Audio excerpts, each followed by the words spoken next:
Hey everybody, this is Spire from AWMN. I always get that wrong. Here with Scaling from FFN, or otherwise known as Fast Fire News. today we are reviewing the Gown Changer episode 13, yeah. Gown Changer season 6 episode 13. Back to the beginning, right? Return to the beginning. Return to the beginning, yes. Okay. This episode was the second part of the crossover with Dino. If you haven't seen the first part yet, I recommend seeing that first before you watch this one. So it's the second part to the Dino and Gown Changer crossover. So if you watch the first part, you're gonna have to go over to Gown Changer to see this one. Now, starting off with the episode, basically everything that was in the episode, we had the main focus of this episode was the story of Sorkin and the team going after the Power Giver in Greenwood. With Spiner. Yeah. You can turn the camera a little bit because I kind of do. It's got cramp in my neck. Yeah.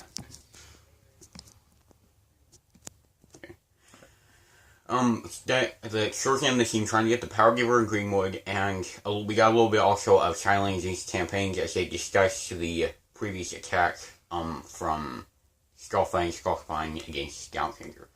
So, starting it off with the story, first,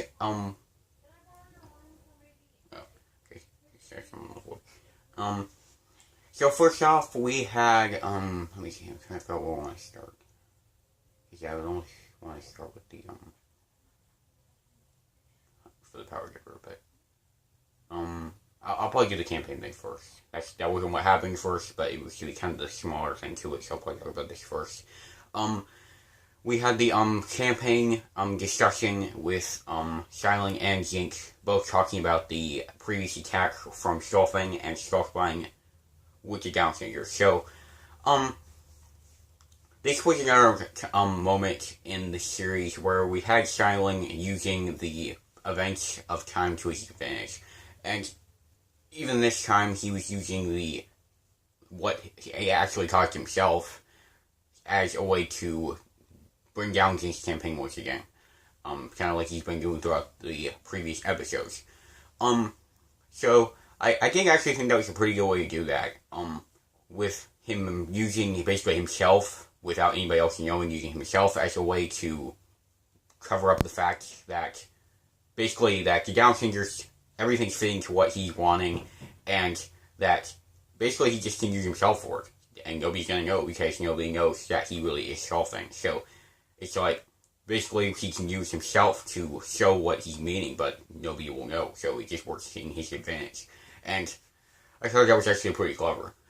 And the discussion itself was interesting. Once again, like in the previous episodes, we had some campaign stuff throughout the season, and this, once again, it proved to be entertaining, and it wasn't boring, it didn't feel pointless in this episode. It actually just rolled along with it, and yeah, I felt like it went out pretty good in this one. It was smooth, and it worked out, just giving us more idea what was going on with the campaigns while Sorkin and everybody else was off looking for the Power Giver, and basically while everything else was happening.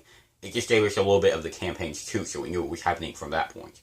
So, I thought that was a pretty good thing to put into the episode. So, what did you think about the outcome of Zink's campaign being down heavily? Yeah, I'm wondering where that's gonna go throughout the rest of the season, because, his campaign has been going down. He was kind of getting it up a little bit around when he first started, but he's slowly losing it, and I'm kind of wondering if he's even going to be able to bring it back up. But I mean, yeah. So I'm kind of wondering where that's going to go from here. But yeah, it's going to be interesting to figure out where that's going to go. Because I'm not really sure. I'm kind of wondering if he's going to be able to bring it back up anyway.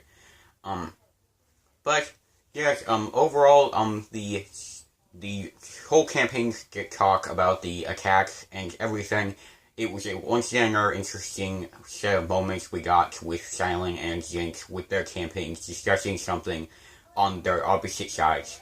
And I think it went out pretty good. If it would the episode well, it didn't feel like it just got shoved in. It didn't feel pointless. It was entertaining. And I think that it was pretty good in this episode. So, moving on to pretty much the entire rest of the episode, which was the Power Giver Sharks. In the episode, this was kind of supposed to be a callback to season 1, where Sharkin was in Greenwood already, and it had flashbacks to the time where he was, basically back to the time where he wasn't a down changer, or basically just back in the season 1 time frame, just back there. And so it was like a callback. We got some flashbacks too, and we even got to see some of the same places we saw in season 1 again. Yeah, I forgot about that part.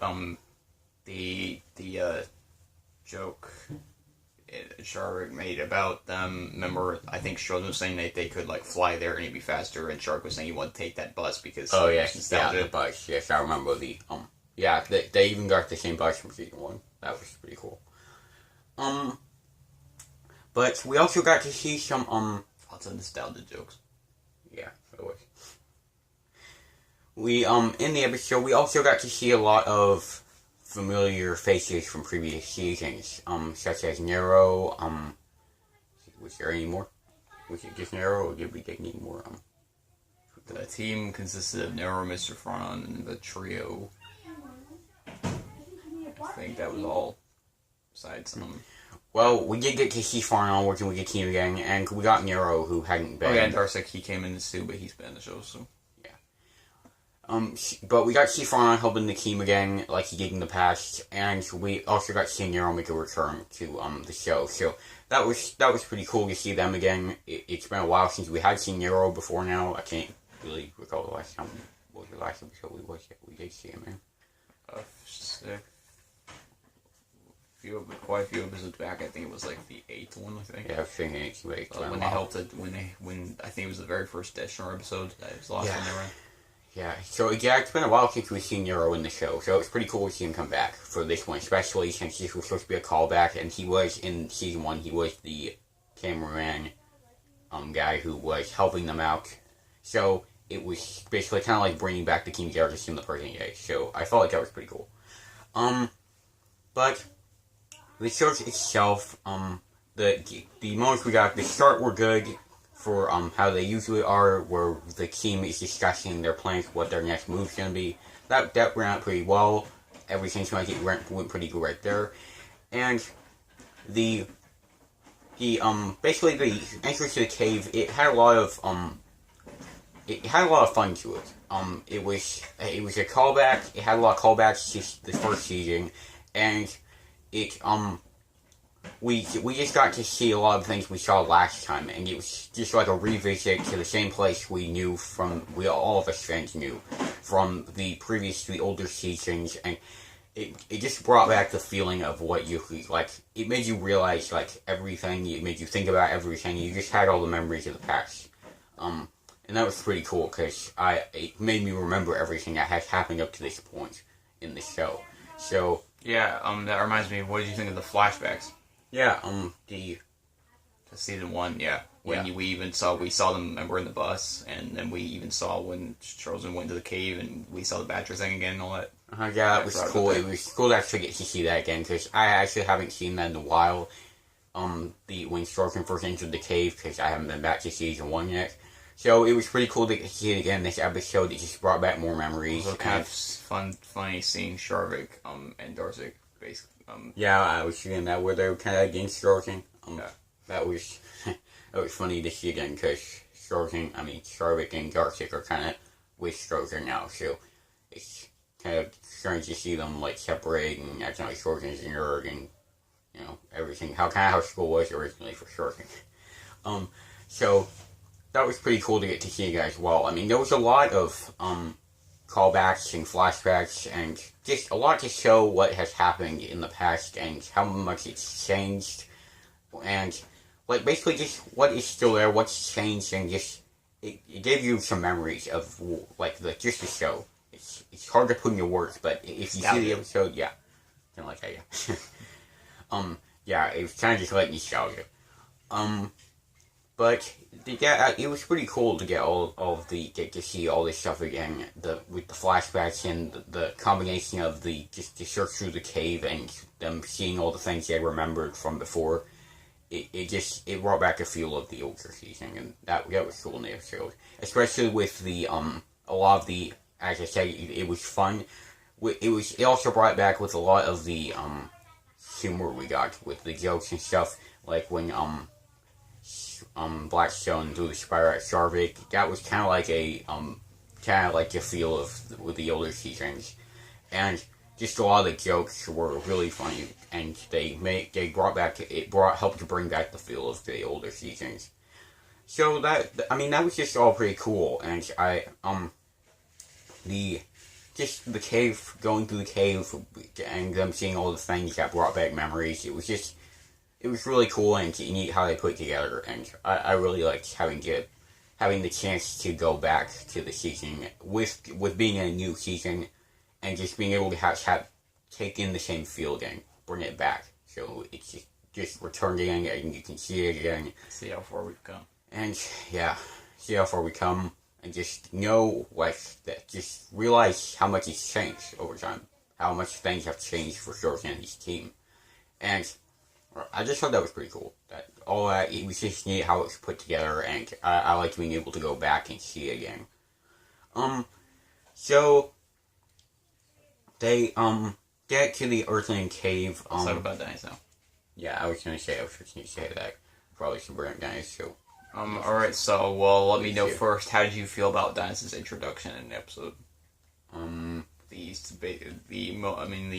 scene where Strozen said there was someone else coming earlier in the episode, and they didn't say who it was, and then he said, then you saw Dino flying after when he said he was here. Yeah.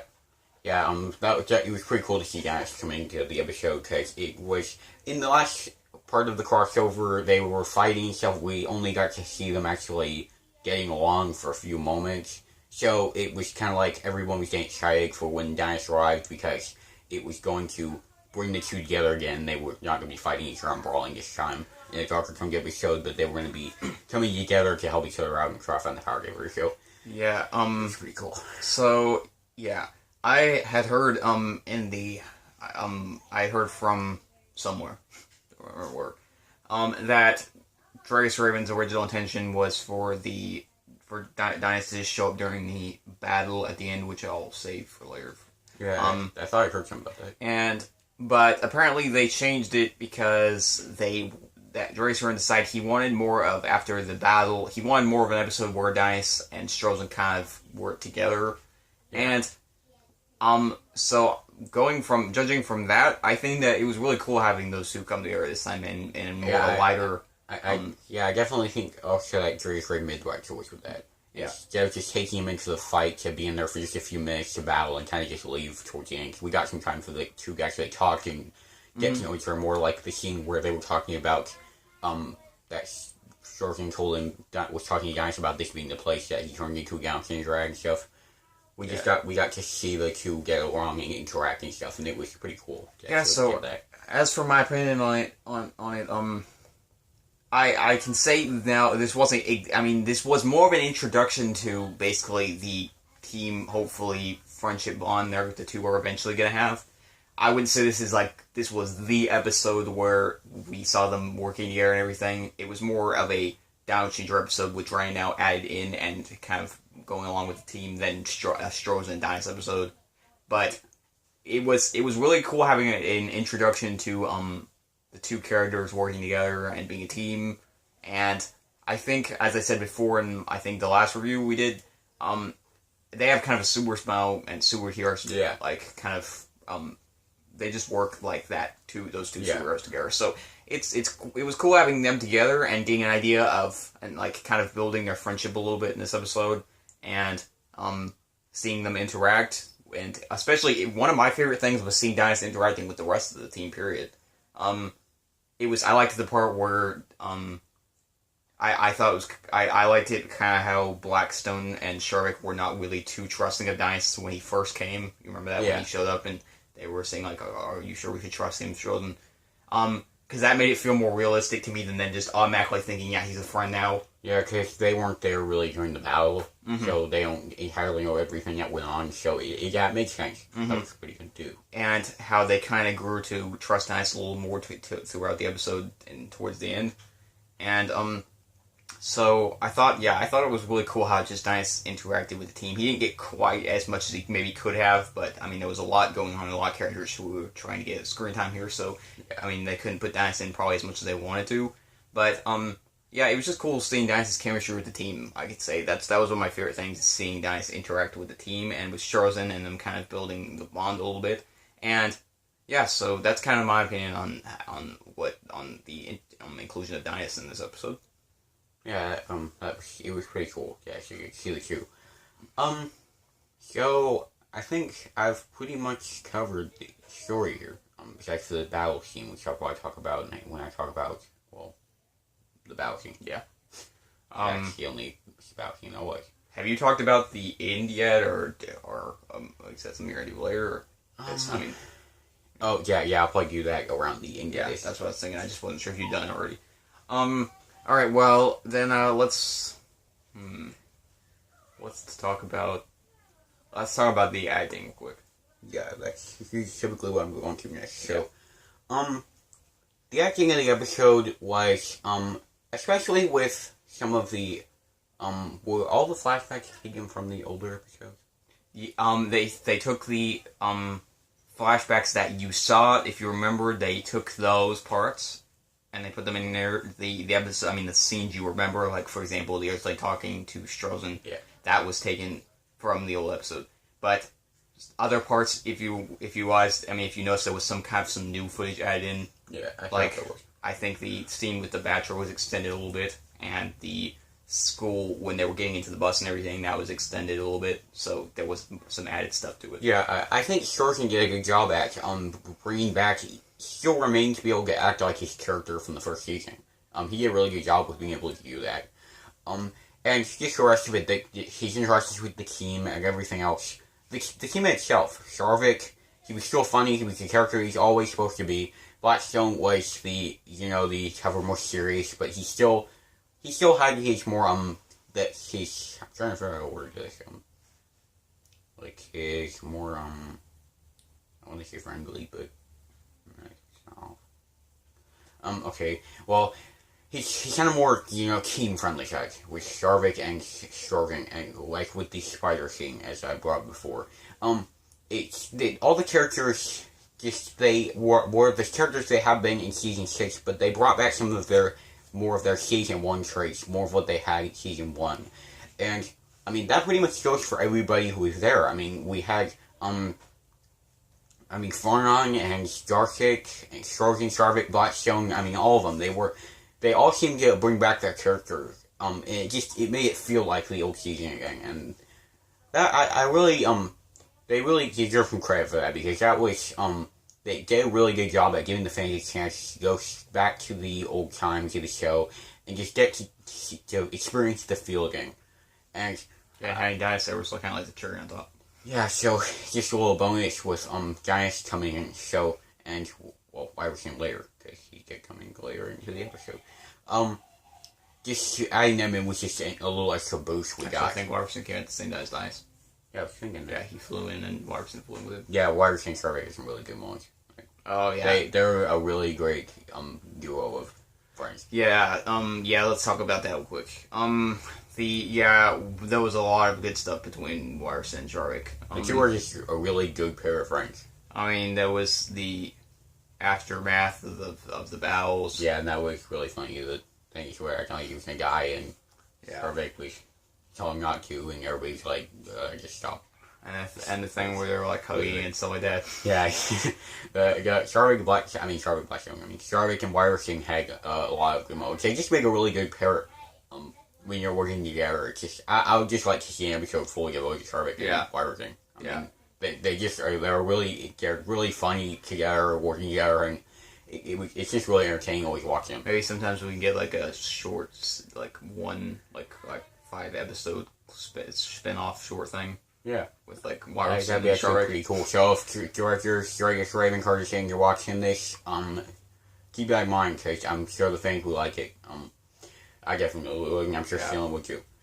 So, but as I was saying, before, all of the characters seem to get some really good, pull off some really good performances. They brought back an old classic feel to the show, and the newer characters, who came in, like the Assassins, they did good, with this one, and Starspine did good too, because Starspine always does good, Starspine Ross. But, I mean, just not to be biased, but Starspine did do good with his performance. He's been doing good throughout the season. I mean, all of the characters in this episode. I mean, like Zink and Xiaoling, even though they didn't get a lot of time, I mean, they pulled off a really good performance that was convincing. That it really felt like, honestly, like I pulled up my news channel and was watching Xiaoling and Zink on the news. It was enough of a performance to be convincing. So, just as a side thing, what did you think about getting to see Farnon and Scariscan interacting? There was a scene during the battle where they were leaving together with the Power Giver, and they were kind of talking about like what things that had happened over time and stuff a little bit. Yeah, that too. I almost forgot about that. I'm glad I did. Thanks for reminding. Seeing Zink, I'm Zink. Get my names myself. Seeing Farnon and Cyrus talk to each other again was pretty cool to see again, because in Origins of the Down Changer, I mean, we haven't seen them talk in a long time. I don't even know if we've ever seen them talking this season now. But if not, then we haven't seen them talk really since Origins of the Down Changer, and that was supposed to have been a long time ago. So, I mean, it was pretty cool to see the two characters come together again and talk, and just it just brought them together again, and it was a cool few moments we got of seeing the two characters with each other again, talking and just bringing them together. Really, I mean, that was cool. We got a lot of cool things like that. Just they weren't like big like if you're just somebody who came and watching the show, you saw Cyrus talk to Farnon, you'd be like, okay, you're watching it. But if you're a fan, you know the show, you know the OTDC movies, then it's like cool, because they're like little things that you just notice that are like that you kind of know about watching the episode. So kind of like fan service then. Yeah, again. All right, so. Yeah, moving on to the action then. So I think that the action we got started with the climax fight. I think that's, Yeah. We got, alright, so... Was the climax fight the only action we got? That's why I said I think that's when it started, yeah. Yeah, I think that's So, what we got, the battles we got with this time around was, we got the fight with, I think it was Sharvik and Ryerson fought, and were fighting assassins, weren't they? Yeah. And then we got Dinas and Nero and Virulent fighting assassins, and the leader, including the leader. I think they're only fighting the leader. I almost forgot about Virulent. Yeah, weren't they just fighting the leader? Yeah. Because Nero said that he was outnumbered, and he said he wasn't. Yeah. So, yeah, we got the leader fighting Dinas and Virulent and Nero, and then we got the battle with Ryerson and Sharvik, and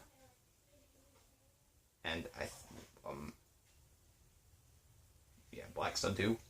Yeah, I think. Yeah. And I'll make sure I'm not forgetting anyway. Yeah, and then we got the final fight, which we'll get to lastly. So, so let's start off. What did you think of the just overall fight of just the overall battle? Let's just get with the overall battles, the assassins fight, which was just basically, I think, Ryerson and Sharvik and Blackstone. So, what did you think of those fights? For one, it was pretty cool seeing basically like part of Dynasty's team came up with part of Strogan's team. Yeah, like that was cool. to fight against the assassins. That was pretty cool to see. Just kind of like together, the power of the combination of Changers and Dragons coming together. Yeah, kind of like when we got Siege Traxel's team and Dynasty's team. Yeah, it's like a mix of like the two different kind of things just coming together, and a combination of the abilities and powers, and just so that it's cool. It makes for some really cool fight scenes, and the fight with the assassins was cool, even if it wasn't supposed to be kind of the bigger, like more like bigger fight everybody was expecting, like with down Senior Grind down the Skull Grind. But it was still a cool fight, and the choreography was great. The stuff we got, the assassins have had a lot of they've done really well with the Assassin's choreography, period. It's been really good. The stunts they pulled off are pretty cool. And yeah, I think they did pretty good with mixing the combination of the abilities, the changer abilities, the dragging abilities, and the assassin's like skills and stuff. They just gave them enough time to show off all of it. And There's a fight that I'm kind of quite surprised we both forgot. what? XA versus Skullspine. How did I forget that? I don't know. Alright, well, let's talk about the Dynus, and if we're going in order here. Let's talk about the Dynus Dynus, Nero, and Virulent versus the Assassin Leader. So Yeah, that one was cool too. The Assassin Leader actually proved to be pretty much quite a bit of a challenge for him. I'd say to me that was probably my second, other than the final fight, which we'll talk about later, as I said. I think I can say that was probably my second favorite battle for me because I'm a Dragon fan, and I think that it was just a really cool choreography. Yeah, that one's pretty cool. I might have to agree with you there. That one was pretty cool. And it was nice to see that the Assassin Leader actually showed a chance against all of them. That was good. Even though I kind of saw it coming, because he is the leader of the Assassins, and they were experienced enough to be in the Assassins for long. But yeah, that one was also really great. We got a lot of cool stunts and stuff, and Dragon Gal teaming up with Blackstone. Just Virulent Nero. Oh yeah, Virulent Nero. Seeing Dynus teaming up with Virulent Nero was cool because honestly, I would never saw Dynus teaming up with Virulent coming, but it was pretty cool seeing all of them too. We got each group got all of the team characters got separate battles to be split up into, and it was just really cool with all the skills that stuff pulled off. The time for the powers, the characters all get some really cool moves in, and they were lengthy fights to that. Just they gave up the throat to the episode and just really put up the action for it. It made up for every bit of action we hadn't gotten up until then. But yeah, so far I think all the fights have been good so far. The previous show I've talked to, the first fight with the Assassins and the Assassin Leader was really great. So, alright, so what do you X80 versus Skullspine? Yeah, while that wasn't long, but while it lasted, that was really cool to see. Have we ever seen X80 versus Skullspine before? No. This is the first time. And that was really cool. Now, granted, unfortunately, we didn't see X80 at his best because he was kind of weak because he was dying. Yeah. So he wasn't at his strongest. So we haven't actually really seen a full-fledged fair battle between them entirely yet. But yeah, we actually didn't see a fight. So yeah, it was cool to actually get for the first time get a fight between the two because I'm a big Skullspine fan. Everybody knew that. But I'm a big Skullspine fan, and I am a pretty big fan of the X80 as well. So seeing the two, they're two iconic characters coming together into battle. I want to say it was almost just about on the same level as seeing Dynus and Strozen come together because it was just really cool seeing the two characters come together into a fight. Even though if it wasn't long and if Darcy wasn't at his full power, it was still really cool seeing the two characters come together and fight, and the stunts we got to see pulled off by Stan and Darcy was just really cool. Yeah, and they both turned into cryptid forms too, which is cool to see. The combination of the cryptid forms. They so far, Dragus Raven has been doing a really good job at balancing those out in these fights, I've noticed. In the past, I noticed they kind of had stopped somewhat. They didn't happen as much, but with Season 6, he really picked up the pace with those, and I really like the balance so far.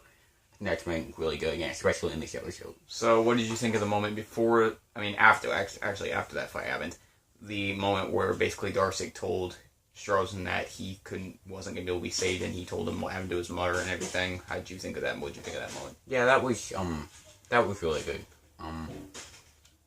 But it gave a good set. It wasn't long, but it gave some good moments between Strozen and Darcy for the time. And yeah, and how did you feel about Strozen learning about what happened to their mother? Yeah, I was waiting for that to actually happen throughout since Darcy learned it. And it was really interesting seeing how Strozen would take that after the moment stuff when Darcy really drew him. Yeah, it was really interesting. And that's when Strozen got really kicked off at Skullspine, and that's when we got the epic arrival of Dynus in that, I mean, for the final showdown between Skullspine and versus Dino Changer and Dino. Yeah, and that's when the songs from the Dino Gunslinger battle started again, and we got another epic clash between the Skullspine, Dino Changer, and Dino. When they all clashed together at the ironically the same moment that they did, that Dino Changer and Dino did in the previous crossover part. Yeah, this fight was one of the best I've seen so far. With Dino, Dino Changer, and the SA. I mean, there's a lot of good fights, but this one was really cool because we got to see, this was the first time we'd ever seen Giants encounter Skullspine, period, and seeing Scorpion and Skullspine fight is always a cool thing to see. The two coming together, see how they're gonna fare against each other. And with the addition of Giants coming in, it was like, you wanted to see what was going to happen. It was just like a really big thrill, and with the score in the background, it just made it all more intense and awesome. It was just really cool fight scene. And once again, we got real reactions because Scan later revealed that he got slammed really hard in the arm by Dino's elbow, which hurt a lot, but luckily he was able to keep from reacting to it in the battle. He kept fighting, even though he said that quite a bit. So yeah, we got some real stuff there. Seemed like that was happening quite a bit. It was good that that Scan was able to keep the fight going though without breaking character over. Yeah, I know he didn't break his character. He kept intact. I mean, he pretty much kept up the same as Skullspine. He kept up his character. And he didn't let go just because he hit his elbow the wrong way. So, and once again, that's big actor. Just like the last episode with the battle between Dino and Dino Changer, I think fans got everything they wanted in that fight. For us, Dino fans, we got to see Dino actually still holding up his own, not getting miserably kicked to the side. Like he would before. Yes. So we got to see Dino holding up his own, and we got also to see Dino and Strozen working together, but there was enough stuff for the biased Skullspine fans that Skullspine was able to basically still kind of take care of both of them without too many problems. So I think we got to see Dynus still do good, but we still got to see Skullspine do as good as fans want. Yeah, I was definitely pleased with it. I mean, I'm sure everyone else who watched it would be. I mean, by what you just said, you know he is. I was pleased with it. I feel like it covered everything that the fight would have needed, what everyone would have wanted, and it was really cool. The combination of the score, the acting, the choreography, everything just made it for a really good battle scene. Now, we might have slightly different opinions, because if it were me, I would have said, okay, Dynus and Strozen can beat Skullspine in this battle, and that can be how it ends. They can defeat him, but no, Skullspine fans aren't going to take that. So Skullspine wanted to leave the fight in order for it to end. Yeah, I'm not going to take that. I mean, guys seem short on tough, don't get me wrong, but Skullspine, he's just, you know, you don't wipe out Skullspine. Well, I also, the last touch I think both of us forgot to mention was the pretty cool moment. I'm not going to say defeat, because then you won't like that. But let's go with the thing that caused him to decide to leave was the really cool, epic team up move at the end. Final team fight move between Giants and Scorpion, the final blow. Yes, and in both, we got to see Dynus use his most powerful, or one of his most powerful abilities, and Strozen use basically one of his most powerful abilities that we haven't seen Strozen use in a long time now, since season 3. Yeah, I think. And both they combined those two moves, which was really awesome. Yeah, I know. Honestly, I can see that dragging down Skullspine a little bit. And probably pretty tough. You have to admit, even though you don't like Skullspine getting, basically being the one to lose a fight, you have to admit it was pretty cool.